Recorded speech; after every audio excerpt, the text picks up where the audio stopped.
hello everyone আজি বহুত দিন পিছত মই আপোনালোকৰ ওচৰত ভিডিঅ' লৈ আহিছো মোৰ পিজি ষ্টুডেন্টৰ কাৰণে মই ৰাতি ডিনাৰত কি বনালো তো চাওক এটো বনালো আজি দালিত জাতিলাও দিছো জাতিলাও আৰু দালি দি আৰু খানা আজি সিম্পলে ৰাখিছো বেছি আইটেম নাই বনোৱা আৰু বনাইছো ইফালে চিকেন তো মই কেজনীমান ষ্টুডেন্টৰ কাৰণে বাহি থলো দেৰিকে ভাত খাব কেজনী মানে আৰু কেজনী মানে ভাত লবলে আহিছে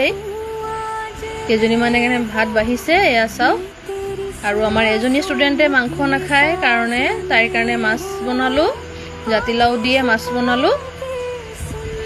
তো এয়া হৈছে মোৰ আজিৰ ৰাতিৰ ডিনাৰত থ্যাংক ইউ ফৰ ওয়াচিং